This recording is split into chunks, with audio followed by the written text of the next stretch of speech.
G'ayrati Hamzaning bolaligi hikoya.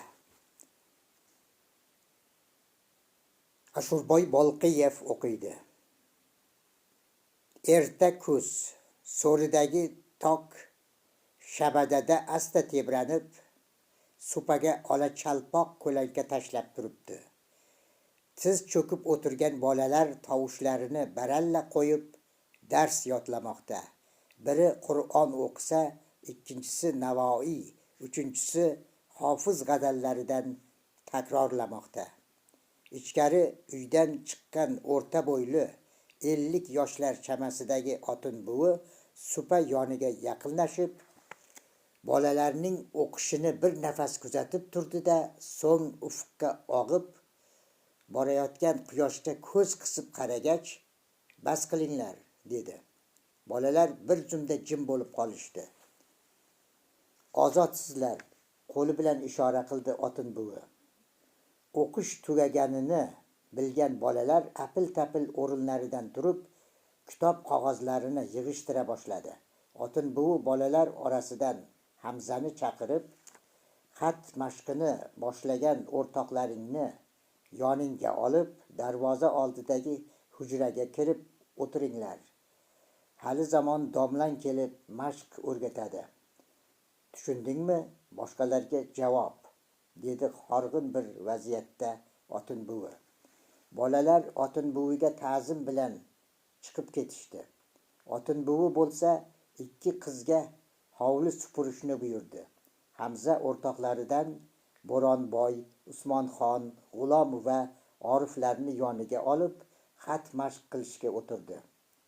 Tokchadagi siyohdonni o'rtaga olib qo'yib, ularning qora qamich qalamini ham uchlab berdi. Xona tinch, faqat qalamlarning qirtillagan ovozigina eshitiladi. Yeng chimarib, lipa urib, ichkari hovliga suv sepib, supurib yurgan qizlardan biri yugurib ko'cha darvozasi tomon o'tib qoldi. Shu payt xonadan chiqib qolgan Hamza uning yo'lini to'sib, tegajaklik qila boshladi. "Mashqxonani ham supurib ber, yaxshi qiz." Qiz ichkariga kirib, Otin buviga shikoyatlandi. "Hamzangizni qarang, ish qilishga bermayapti." Otin buvi indamasdan keldi-da, qizning qo'lidan supurgini olib Hamzaga berdi. "Ma ol, domlang kelguncha hujrani supurib qo'y." Hamza qilgan yengil harakatidan o'ng'aysizlanib yerga qaradi. Qo'polligi uchun kechirim so'ragan bo'ldi-da, supurgini olib hujrani tozalashga kirishdi.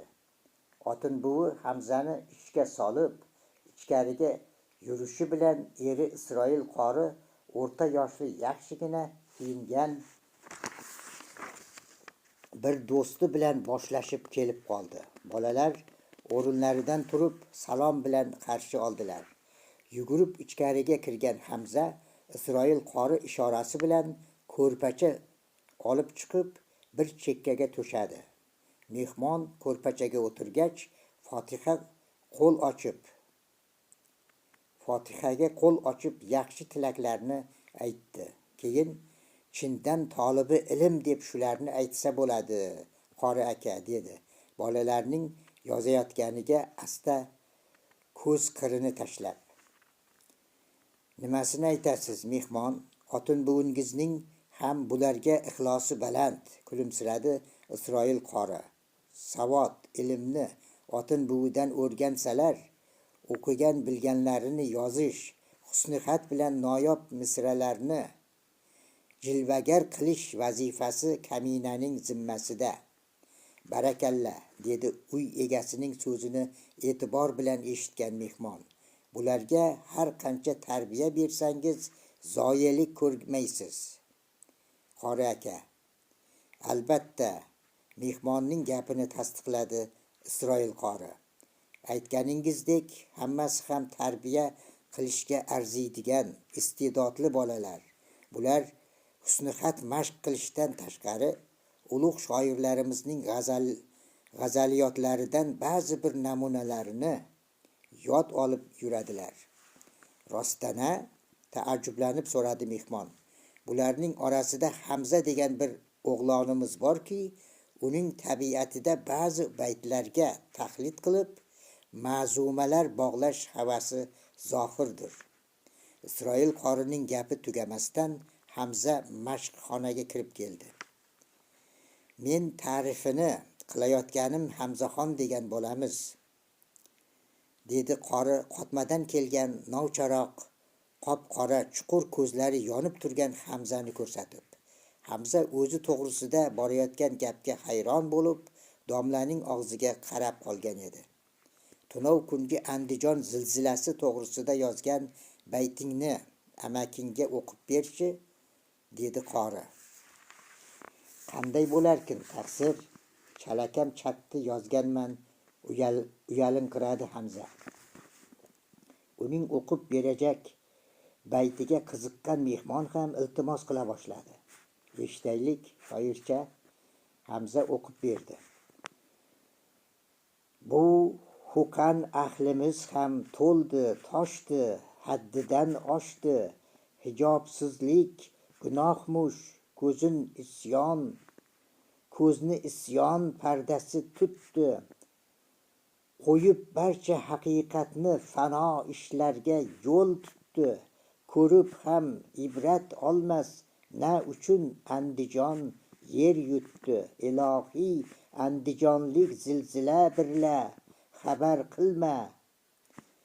Bizi Farg'onani ham bir kuni ziru zabar qilma. Hay, juda boplab yozibsan-u, bola, dedi baytdan zavqlanib mehmon. Qolganini qachon o'qib berasan? Bu savolga Hamza nima deyishini bilmay jim qoldi. Uning uchun Isroil qori javob berdi. O'rtoqlari bilan to'yingizga borib nashrah o'qib berganda qolganini ham eshitasiz. Xo'p, mayli, nasiyaga ham ko'ndik, dedi kulib mehmon. Hamza o'rtoqlarining yoniga o'tirib xat mashq qilishga tutindi. Mehmon ham ketishga ruxsat so'rab, Fotihadan keyin qo'zg'aldi.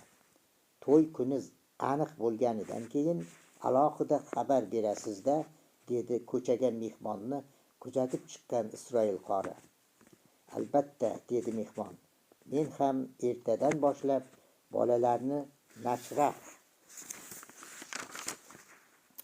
nashrahxonlikka tayyorlab turaman, dedi keluvchini qat'iy ishontirib qori.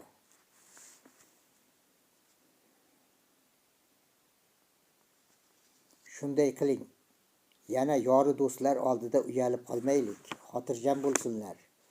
Qori kechga yaqin bolalarga javob berib, o'zi o'choq boshida sabzi to'g'rab o'tirgan Otin buvi oldiga bordi. Mehmoningiz kim edi? Sen bilmaysan. Zafar hoji degan qandolatfurush. Nimaga kelibdi? Yaqinda o'g'il to'y qilar ekan. Bolalaringiz borib nashrah o'qib bersin deb iltimosga kelibdi. Siz nima dedingiz? Dedi bu gapdan quvongan Otin buvi. Nima deyar edim? Xo'p deb va'da qilib yubordim. Yaxshi qilibsiz. Gapingizga qaraganda o'ziga to'q kishiga o'xshaydi. To'q bo'lganda qanday, dedi og'zini to'ldirib qori. Nom chiqarishga to'y qilyapti. Unday bo'lsa, Nashrahxon bolalardan bir to'dasini saralab yuboring. Nasibamizga loyiq bir etak pul topib kelishadi, dedi hozirdanoq shoshib qolgan Otin buvi. Aytganing bo'ladi, Otincha, dedi tabassum bilan qori. Isroil qori xat mashg'ulotidan so'ng bolalardan bir qismini olib qolib, nashrah qasidasini yod oldira boshladi. Hamza o'zining qo'ng'iroqdek ovozi bilan o'qishni boshlab berar, shu yo'sin bolalarni to'plab ishga solar edi. O'qish va mashg'ulot tugab, kechga yaqin tarqalishayotganda Hamzaning o'rtog'i Sobirjon kelib qoldi. Hammalari birgalashib ko'chaga chiqdilar. Hamza yo'lakay Sobirjonning maktabi va o'qishi haqida qiziqib, birma-bir so'ray boshladi. Sobirjon o'zi o'qib turgan yangi usul maktabining yaxshiligidan har qanday zehni past bola ham bir yilga qolmay o'qish, yozishni o'rganib, savodli bo'lishidan gapirib berdi. Sobirjon aytmasa ham bu gaplarni yaxshi bilaman, dedi o'rtoqlariga qarab Hamza. Yaxshi bilsang, nima uchun bizning maktabga bormaysan? Agar sen borib o'qisang bormi, sal kunda bolalarga dars beradigan xalfa bo'lib ketar eding, dedi jon kuydirib ishontirishga uringan Sobirjon. Bu gapdan bolalar taajjublanib bir-birlariga qarashib oldilar. O'zimga qolsa borar edim-ku, dadam yo'l bermadilar, dedi biroz o'ksinib Hamza. Sobirjon o'rtog'ining ma'yuslanganidan to'lqinlanib ketdi. Hali ham hech gap emas, o'rtoq. Dadangga yalinib yolvorib ko'r. Baribir bu yerda 10 yil o'qisang ham to'yma-to'y yurib nashrafxonlik qilib domlaga pul to'plashdan nariga o'tolmaysan, dedi Sobirjon. Yangi usul maktabida ta'lim olib, oq-qorani yaxshi bilgan Sobirjon o'rtoqlariga bu haqda bir necha bor gapirgan edi. Ammo bugungi suhbat Hamzaga boshqacha ta'sir ko'rsatgan edi. Hamza uning bu gapidan ruhan ezilib, uyiga qanday borganini bilmadi. Uyiga kelgach, bir nafas chiroyi ochilmay, Sobirjon aytgan gaplarning mag'zini chaqib, Otin buvi eshigida yurganimdan ko'ra yangi usul maktabiga borganim ma'qul, der edi. Onasi olib kelib qo'ygan bir kosa sovuq oshga ham ishtahasi bo'lmay dars tayyorlashga kirishdi. Uzoq o'tirdi, baribir miyasiga hech narsa kirmadi. Kuzning uzaygan tunida chiroq yoqib, go'yo isrofgarchilik qilib o'tirgan o'g'lidan g'azablangan ona yugurib keldida lampani o'chirib, noqobil o'g'lini koyib ketdi. O'qib bizni boqmay qo'ya qol. Dadang tabibchilikdan topgani ham yetti pushtimizga yetib ortadi, dedi qahr g'azab bilan. Onasining o'rinsiz jerkishidan qo'rqqan Hamza indamasdan turdi-da, o'rnini to'shab yotib oldi.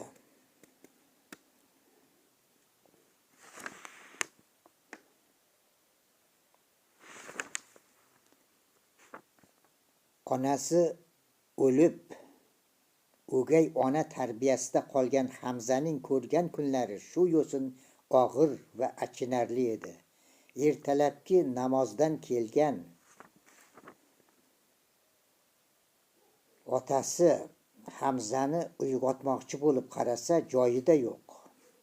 Hatto o'rni ham yig'ilmagan edi. Tashqariga chiqqan bo'lsa kerak, deb o'yladi ota.